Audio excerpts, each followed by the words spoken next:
goorsan daawadayaal waa barnaamijkii shan dhacda iyo shaacinta alool oo aad ka dheehanaysaan alool t v maanta waxaynu isu taagaynaa gaasta ruushka baahida yurub iyo warbixin aanu idinka hayno turkiga oo hadal uu jarmalku ka naxay u soo jeediyey iyo xiisada greeg iyo turkiga oo soo xumaanaysa maxaa uu yahay xogta u dambeeya ee laga helayo colaada Ukraine iyadana halkan baad ka dheehan doontaan gun iyo gunaanadka barnaamijka daawadayaal sidii caadada ahayd waa markiinii mahadnaqi iyo halxidhaalihii haddii alla ka dhigo taariikhdu waa 30 July 2 eber labo duca qabayaan mar kale soo dhawaada shirkadda tamarta ee ruushka ee loo yaqaano Gazprom ayaa sheegtay inay joojisay gaasta ay ka iibin jirtay Latvia wadankan ayaa ah kii ugu dambeeyay ee midowga Yurub ee la kulma fal noocan ah iyadoo ay jirto xiisad adag oo ku saabsan tamarta iyo Yurub Gazprom waxay ku eedeysay Latvia inay ku xadgudubtay shuruudihii iibka laakiin ma aysan bixin tafaasiil ku saabsan xadgudubkaasi waxa uu yahay Latvia waxay ku tiirsan tahay ruushka waana wadan daris la ah waxaana qaataan 26% soo dejinta gaasta dabiiciga ah ee ruushka haddaynu eegno dhinaca colaada wasaaradda difaaca ee UK ayaa sheegtay in ciidamada ruushka ay u badan tahay in ay sameeyeen laba buundo oo loo yaqaano kuwa pontonka ama kuwa degdega ah iyo nidaam doon ah si ay awood ugu helaan bay dhaheen in ay u soo celiyaan gudubkii ay u gudbayeen gobolka Kherson oo ah ka hadda dagaalka ba'an uu ka socdo kadib markii gantalada Ukraine ay waxyeelo u geysteen buddooyinkii muhiimka ahaa ee webiga Dnipro maalmihii la soo dhaafay wadamada midowga Yurub ayaa ku eedeeyay ruushka in uu hakiyay dhoofinta gaasta si ay uga argoostaan cunaqabateynta fog ee reer galbeedku ay ku soo rogeen kadib duulaanka Kiev NATO ayaa iyagu xoojiyay ciidamada Latvia iyo jaarka wadanka la ah Baltica Estonia iyo dalka Lithuania iyagoo gobolkan muddo dheer loo arkayay inuu noqon karo mid halis ugu jira ku duulaanka ruushka qoomiyadda ruushka waxay ka samaysan yihiin dowladaha loo yaqaano Baltica dowladahaas oo hore ugu tiirsanaa wixii la isku oran jiray xulafadii midowgii Soofiyeed waxay qorsheynayaan inay joojiyaan soo dejinta gaasta ruushka sanadka soo socda Gazprom waxay si ba'an u jartay gaas ay geyn jirtay Yurub iyadoo sii marinaysa dhuumaha loo yaqaano Nord Stream arbacadii la soo dhaafay waxay dhintay 20% midowga Yurub ayaa diiday dalabka ruushka ee ah in wadamada xubnaha ka ah ay ku bixiyaan Gazprom gaasta ka iibsanayaan ay ku bixiyaan lacagta rubalka ee ruushka iyagoo hore u isticmaali jiray Eurooga amaba dollarka Mareykanka midowga Yurub wuxuu sheegay inaysan jirin wax shuruud ah oo qandaraas ah oo ku saabsan bixinta rubalka khamiistii wakaaladda gaasta Latvia ayaa sheegtay inay iibsanayaan gaasta ruushka balse ay ku bixinayaan lacagta Eurooga taas oo loo badinayo in ay dhalisay hakadka ruushku ku sameeyay gaastii ay ka iibin jireen midowga Yurub waxa uu hadda ku dadaalayaa in uu sare u qaado gaasta uu meelaha kale ka soo iibsado siba gaasta dareeraha ee loo yaqaano LNG ee ka imanaya Norway Qatar iyo Mareykanka gaasta Mareykanku reer Yurub ka iibin doono ayaa ku kici doonta ku dhawaad laab qiimihii ay hore ugu heli jireen halka Mareykanka ay suuq cusub u noqonayso oo uu gaasiisa geyn doono suuqa cusub ee gaasta Mareykanka ayaa shaki kale dhalinaya in arintan ay ka mid ahayd sababaha ay Washington si adag dagaalkan Ukraine dabada uga riixaysay waqtigaas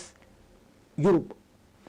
may ka haysan fahan fara badan oo ku saabsan colaadan balse maalinta ka dambaysa waxaa soo baxaya qorshooyin uu Mareykanku lahaa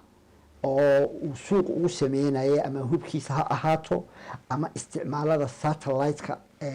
hagista guud ha ahaatee ciidamada amaba ha ahaato hadda sida tan oo kale gaastiisa cunooyinkiisa oo beerihii markii ay dhinmeen beerihii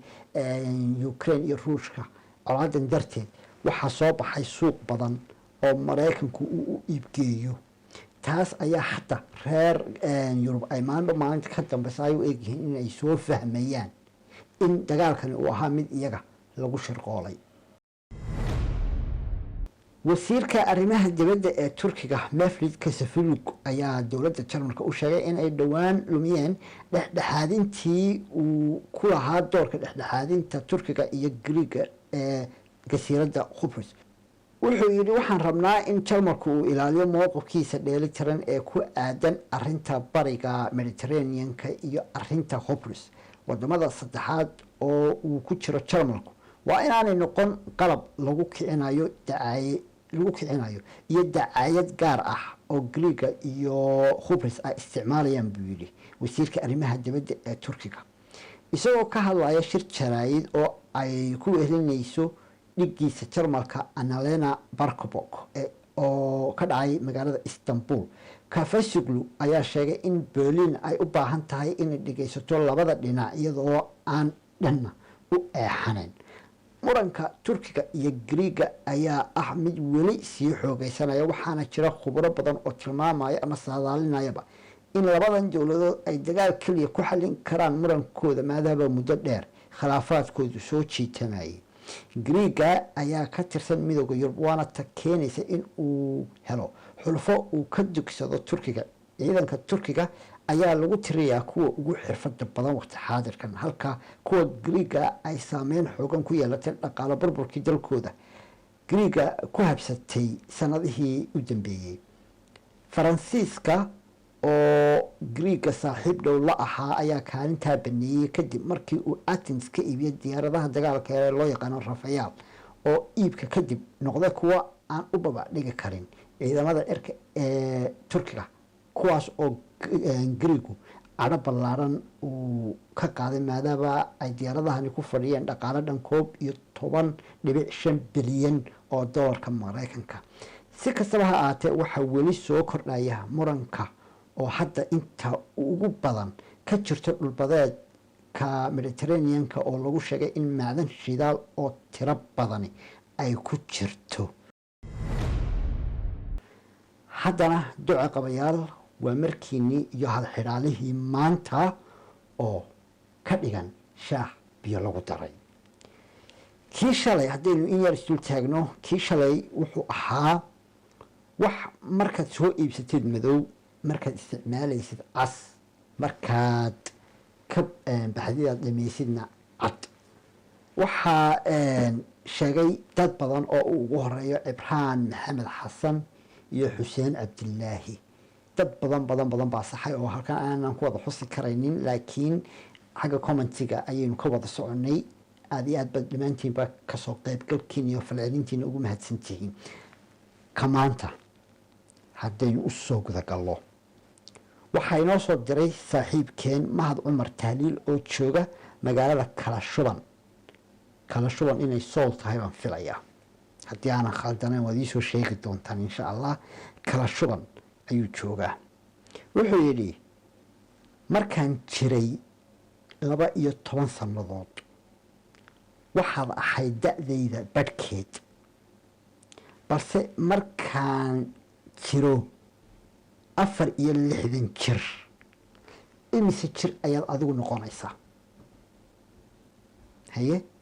waad fahanteen baan filayaa. markaan anigu 12 jir ahay waxaad adigu ahayd da-dayda badhkeed, markaa anigu markaan jiro 64 jir adigu imisaad jirtaa? waa halxidhaale runtii u baahan, annaga laftigayga waqti nagu qaatay oo u baahan waqtigiisa iyo xilligiisa in la siiyo. xogtii iyo barnaamijka waa naga intaasi daawadayaal. mar kale waad mahadsantihiin. waxaanaanu idinka codsanaynaa sida caadada ahayd inaad barnaamijka aada la wadaagtaan asxaabtiina oo aad intaas nagu sharaftaan. allaheedin shafre inaad nagu dhiirigelisaan oo aada nagu taageertaan ka qayb qaadashadiina daawadayaasha xagga falcelinta. halxidhaalayaasha laftigooda inaad sidaas oo kale aada noogu soo sheegtaan dhinaca commentiga, dhinaca brafidka, sorry commentiga ma aha dee dhinaca brafidka ee messageka amaba emailka aada noogu soo sheegtaan. xogtii iyo barnaamijkii waa naga intaas. inta kulanka xiga aynu ku kulmi doono gebi ahaanba waxaanu idinkaga tegaynaa ammaana allah.